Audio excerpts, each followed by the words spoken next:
16వ అధ్యాయము. జగత్తు అనగా ఏమిటి? శ్రీరాముడు ఇట్లా అడుగుతున్నాడు. ఓ బ్రహ్మజ్ఞ, ఈ స్థావర జంగమాత్మకమగు జగత్తు అంతా అత్యంత స్పష్టంగా ఘనీభూతమై కనబడుచున్నది కదా.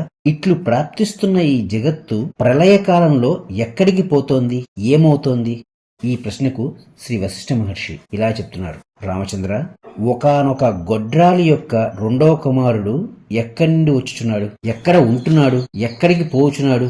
ఆకాశంలో ఒక బాలునికి మేఘాకృతి కారణంగా కనిపించే వనములు, జంతువులు, ఆకారములు ఎక్కడి నుండి వచ్చాయి, ఎక్కడ ఉన్నాయి, ఎక్కడికి కదిలిపోతున్నాయి? ముందుగా ఈ నా ప్రశ్నలకు సమాధానం ఏమిటో చెప్పు. దానికి ప్రతిగా శ్రీరామచంద్రుడు, గొడ్రాలికి కుమారుడు, ఆకాశంలో వనము అనేవి ఏ కాలం నందు జన్మించి ఉండలేదు. అవి అసలు ఎక్కడా ఉండవు. కనుక వాటికి అస్తిత్వం ఎక్కడ, అభావం ఎక్కడ? రెండూ ఉండవు. ఆ భావమునకు అర్థమై లేదు కదా. శ్రీ వశిష్ఠ మహర్షి, అవును, ఆ రెండు అభావ పదార్థములే కదా. అదే విధంగా ఈ జగత్తు కూడా అభావ పదార్థమే. దీనికి అస్తిత్వమే లేదు. ఇక ఎట్లు ఉత్పన్నమైనది అనే ప్రశ్న ఎక్కడుంటుంది? మొదలే అభావముచే కూడుకుని ఉన్న ఈ జగత్తుకు ఉత్పత్తి గాని, అస్తిత్వము గాని, వినాశనము గాని లేవు. స్వప్నంలో కనిపించిన భవనం ఎవరు కట్టించారు, ఎప్పుడు, ఎందుకు కట్టించారు అను ప్రశ్నలకు అర్థమే ఉన్నది. అప్పుడు శ్రీరాముడు, స్వామి, అయితే నాదొక చిన్న ప్రతిపాదన. వంధ్యాపుత్రుడు, ఆకాశ వృక్షము లేక ఆకాశవనము అనున్నవి కల్పనలు మాత్రమేనని అనుకుందాము. కల్పన అన్నది ఒకప్పుడు ప్రారంభమై మరొకప్పుడు నశిస్తోంది కదా. కనుక కల్పనలకు ఉత్పత్తి క్షయాలు ఉన్నాయి కదా. ఈ జగత్తుకు కూడా ఉత్పత్తి క్షయాలు ఉన్నాయని అనుకుంటే తప్పేమున్నది? అందుకు శ్రీ వశిష్ఠ మహర్షి, అవును, కల్పన అనున్నది ఉన్నప్పుడు ఆకాశ వృక్షము, వంధ్యాపుత్రుడు అన్నవి ఉంటున్నాయి. కల్పన క్షయిస్తే అవి కూడా లేనివే అవుతున్నాయి. ఈ జగత్తు విషయం కూడా అట్టిదే. కల్పన ఉన్నప్పుడు జగత్తు ఉన్నది, లేనప్పుడు లేదు. ఈ విధంగా వంధ్యాపుత్రునకు జగత్తుకు పోలిక ఉన్నది. మరి ఈ జగత్తు ఏదై ఉన్నది, ఎక్కడై ఉన్నది అను ప్రశ్నలకు వద్దాం. బంగారపు గాజులు అను దానిలో బంగారమునకు వేరుగా గాజులు అనబడినది ఎక్కడైనా విడిగా ఉన్నదా? ఆకాశమునందు శూన్యత్వము కాకుండా వేరే ఆకాశత్వము ఎక్కడున్నది? అట్లే ఈ జగత్తు బ్రహ్మమునందే ఉన్నప్పటికీ దీనికి బ్రహ్మము కంటే వేరైన రూపం లేదు. కాటుక మరియు నలుపునకు, అలాగే మంచు మరియు దాని చల్లదనములకు భేదం ఏమాత్రం ఉండదు. ఎండమావి ఎందలి నీటికి అస్తిత్వం ఎక్కడ? మెల్లకన్ను దోషంచే చూడబడుచున్న ద్వితీయ చంద్రునికి, చంద్రత్వమునకు గల అస్తిత్వం ఏమిటి? ఈ రెండూ లేకయే ఉన్నాయి. కనుక అత్యంత అభావమే సిద్ధిస్తోంది కదా. ఒకానొకడు నీ దగ్గరకు వచ్చి, ఎండమావుల్లో నాకు నీరు కనబడుతోంది కదా, లేదంటే నాకేం ప్రయోజనం అంటే నీవు ఏమంటావు? నాయన, నీకు కనబడవచ్చు, కానీ మేము దానిని నిశింతగా పరిశీలించి చూచాము. నీవు కూడా దృష్టిని శుద్ధం చేసి పరిశీలించు, నీకే ఆ విషయం తెలుస్తుంది. అక్కడ ఏమాత్రం జలం లేదు, తరంగాలు లేవు అని అనవలసిందే కదా. ఈ జగత్తు విషయం కూడా అంతే.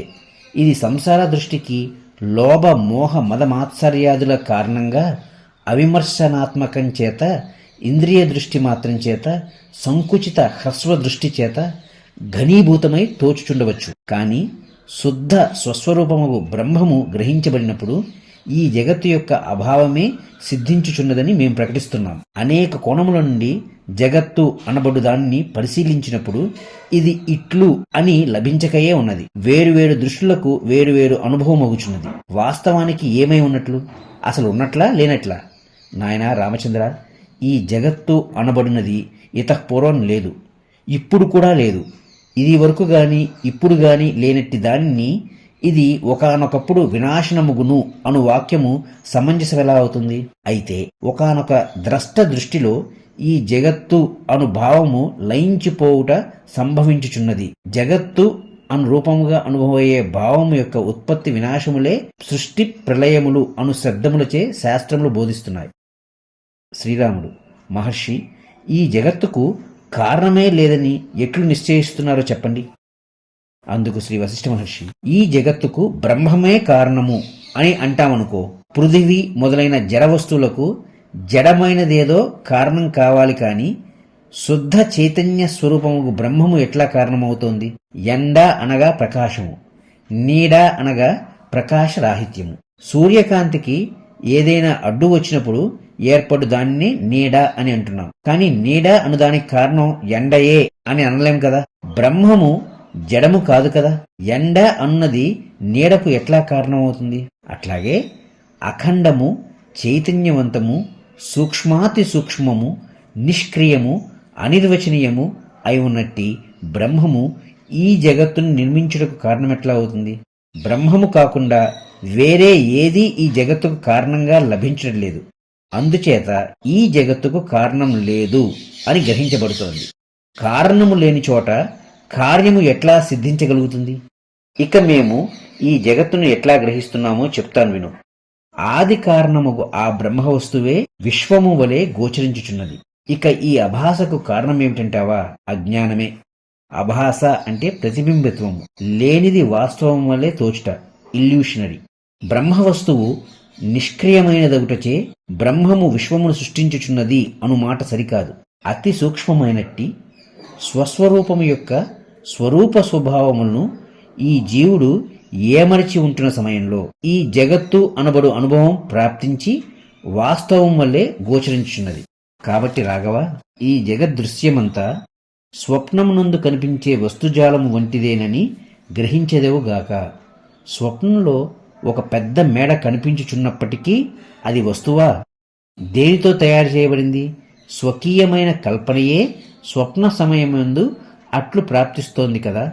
అదేవిధంగా బ్రహ్మమునందు జగత్తు అనబడు వస్తువు లేకపోయినప్పటికీ కేవలము అజ్ఞానము వలన ఘనీభూతమైన అనుభవం వల్లే భావనా చమత్కారంతో కూడుకుని ఈ జగత్తు గోచరించుచున్నది. ఈ విధంగా జ్ఞానులకు నిస్సందేహముగా సుస్పష్టంగా తెలియవచ్చుచున్నది. ఈ జగత్తు అనబడున్నదంతా పరమాత్మయందు ఎల్లప్పుడూ నిలచి ఉన్నది. అంతేకాని ఇది ఒకప్పుడు ఉదయించి మరొకప్పుడు అస్తమించటం లేదు. నీరు ద్రవభావమును, వాయువు స్పందభావమును, ప్రకాశము కాంతి ఆకారమును దాల్చియే ఉంటున్నాయి కదా. ఒకదానితో మరొకటి లేనిది ఎప్పుడు? బ్రహ్మము కూడా జగదాకారమును వహించియే ఉంటోంది.